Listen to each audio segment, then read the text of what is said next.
What's up, you guys? Welcome to today's video. As you can tell by the title, I don't have the best news in the world. Baby daddy is back in prison, and I'm gonna kind of break down what was going on in his life and where we are today, what that means for me and my daughter and our family, and all of that stuff. If this is the first video you are seeing of me, hi, my name is Jess. I'm a person in long-term recovery who has overcome so much, including having a baby in prison, and my entire crazy life story is in the description box down below. If you wanna follow me on any other social media platform, TikTok, Instagram, Patreon, that's $2. It's only ever gonna be $2. All of that is linked down below, as well as my vlog channel where you can see me doing vlog stuff and hanging out and, you know, just random behind the scenes stuff.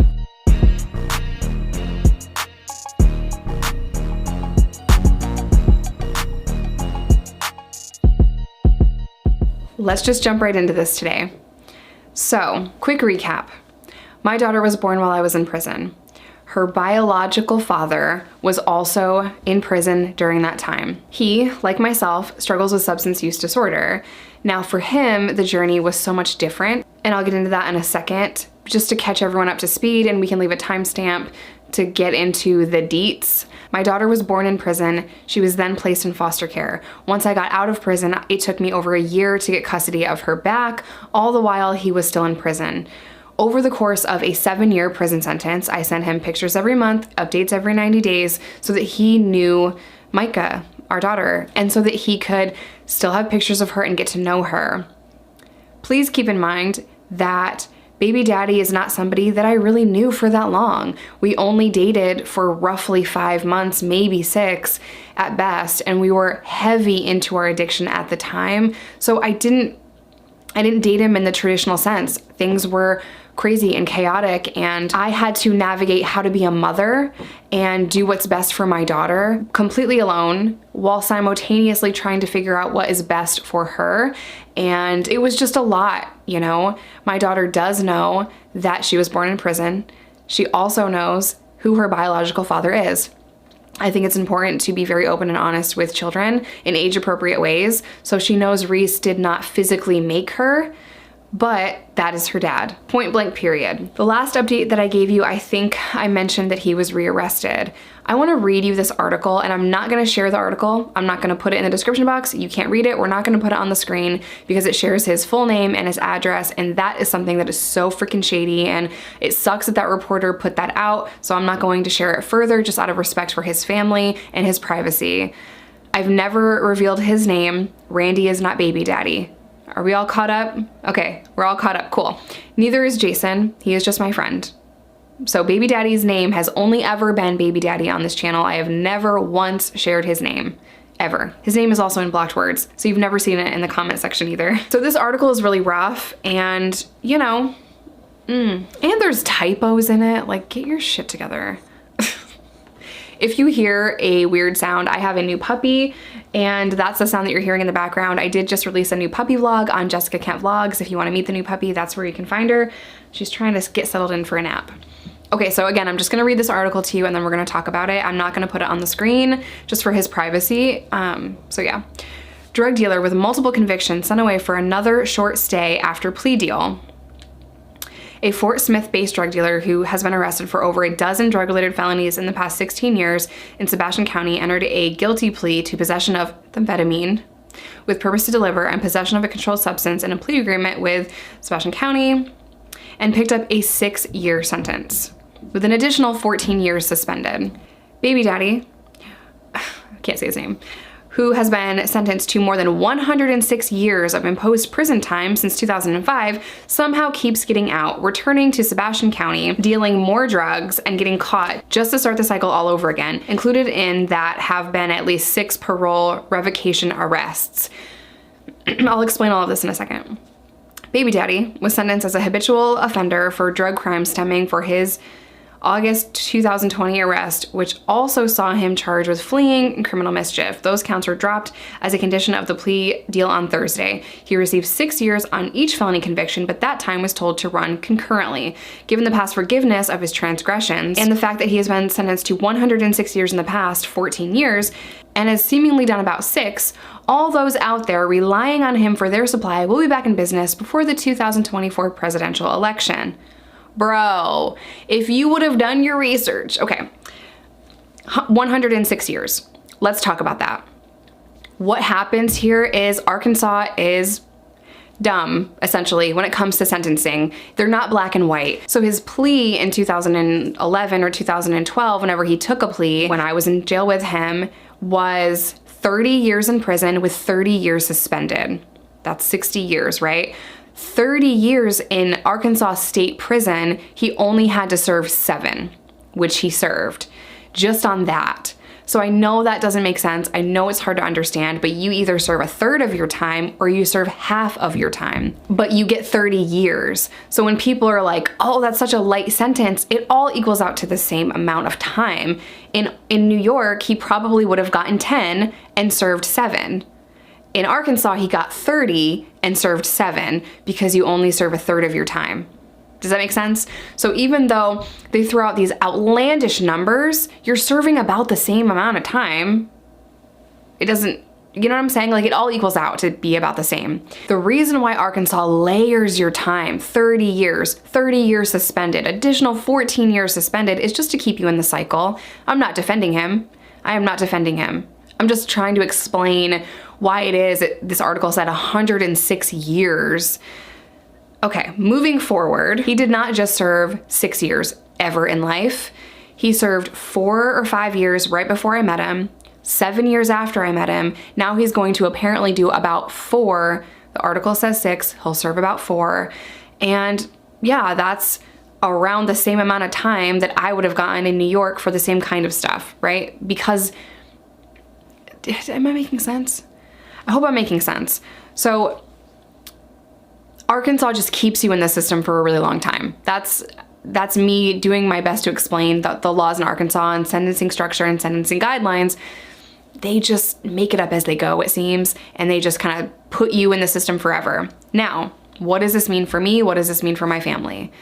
Essentially nothing. So we were supposed to meet him in 2019 for Thanksgiving. He didn't show. He didn't show up.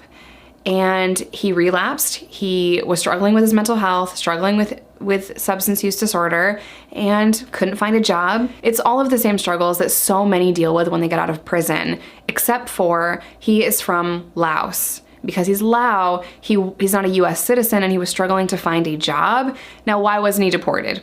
Well, if you're going to be deported and you're not a legal citizen after you commit a crime, that country has to accept you. And because Laos would not accept him, he's just here. You know what I'm saying? So his country didn't accept him back. Also, even if they did, he's been here his entire life, so he doesn't know anyone there and whatever. Not that the US government cares if you know someone or not, they'll deport you regardless if you have family in whatever country they're deporting you to, but the country that they're trying to deport you to has to accept you. Laos will not accept their citizens back. Moving forward, he was having a difficult time finding a job. And for those telling me I'm wrong about deportation, I've gone through this with several other people, including his family members, my daughter's uncle. We've been through this before. I know the law, and I know that Laos will not accept them. Because he was unable to find a job, and the only thing that he knows is selling dope, unfortunately, he went back to that, got around the same people, relapsed, and struggled. In 2019, he decided to cut ties with us. He decided that he didn't want to call, and he didn't want to, you know, put in any effort to get to know Micah, which is really unbelievably heartbreaking because Micah is such a sweet kid. He really is missing out, you know, and addiction really is taking the best of his life, and his children don't know him. And that's just a really unfortunate part of substance use disorder, is that not only does it take everything from us, we give it away, you know? I understand and I don't judge him for his struggles at all, but I have to protect my daughter, and, you know, she hasn't mentioned him in a year, and he hasn't, like I said, he hasn't called or anything. All I can do is be honest with my daughter, raise her with love, and let her know as she gets older, it's not because he doesn't love her or want her, it's because he's struggling and he's sick.